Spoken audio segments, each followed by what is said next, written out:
Assalamualaikum warahmatullahi wabarakatuh. Sahabat Muslim rahimakumullah, dalam ajaran Islam hari kiamat adalah peristiwa besar yang pasti terjadi. Allah Subhanahu wa Ta'ala telah menetapkan waktunya, meskipun manusia tidak pernah diberitahu kapan tepatnya itu akan terjadi. Namun, Allah memberikan tanda-tanda yang akan mendahului datangnya kiamat. Di antara tanda-tanda tersebut, ada beberapa sosok lelaki yang akan muncul menjelang kiamat sebagai ujian besar bagi manusia. Setiap muslim diingatkan untuk memperkuat keimanan dan bertawakal kepada Allah Subhanahu wa Ta'ala saat tanda-tanda ini mulai terlihat. Pada video kali ini, kita akan membahas 5 tokoh tersebut yang akan muncul. Lelaki pertama yang akan muncul menjelang hari kiamat adalah Imam Mahdi. Imam Mahdi akan muncul ketika umat Islam berada dalam kondisi yang sangat terpuruk, dunia dipenuhi dengan kezaliman, peperangan, dan perpecahan. Masa kepemimpinan Imam Mahdi akan berlangsung selama 7 hingga 9 tahun. Di bawah kepemimpinannya, umat Islam akan kembali meraih kejayaan sebelum datangnya kiamat. Lelaki kedua adalah Dajjal. Rasulullah Shallallahu Alaihi Wasallam bersabda, tidak ada makhluk sejak penciptaan Nabi Adam hingga hari kiamat yang fitnahnya lebih dahsyat daripada Dajjal. Dajjal akan muncul di wilayah timur, di antara Khurasan dan Isfahan, sebagaimana disebutkan dalam riwayat-riwayat sahih.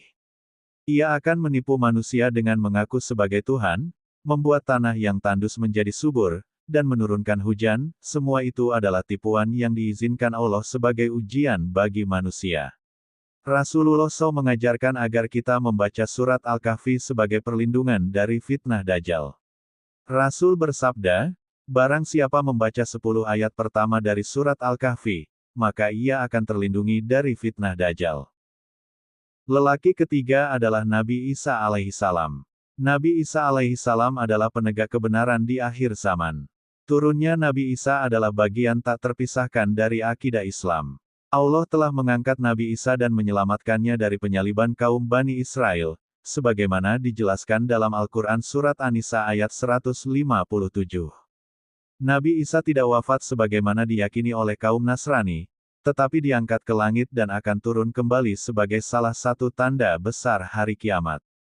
Nabi Isa alaihissalam akan membunuh Dajjal, menyatukan umat manusia dalam tauhid, dan menegakkan keadilan di seluruh penjuru dunia.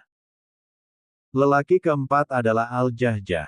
Sosok misterius ini disebut sebagai pemimpin di akhir zaman.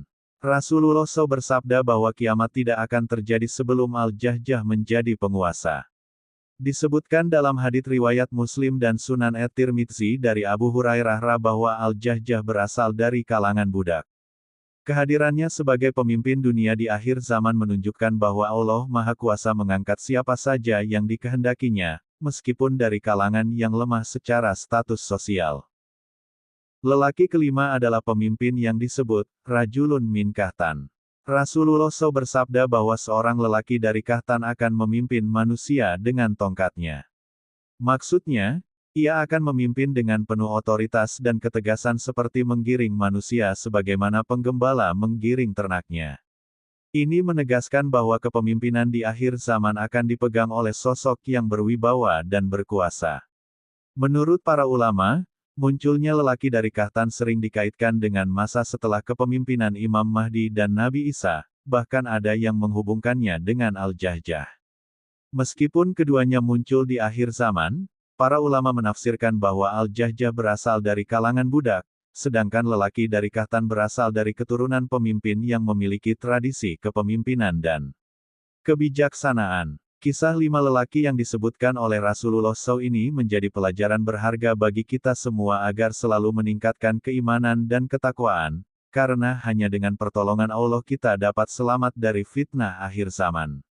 Jangan lupa untuk like, share, dan subscribe agar semakin banyak orang yang mendapatkan manfaat dari kisah ini. Semoga Allah Subhanahu wa Ta'ala senantiasa melimpahkan rahmat dan hidayah-Nya kepada kita semua. Amin. Wabillahi taufik wal hidayah. Wassalamualaikum warahmatullahi wabarakatuh.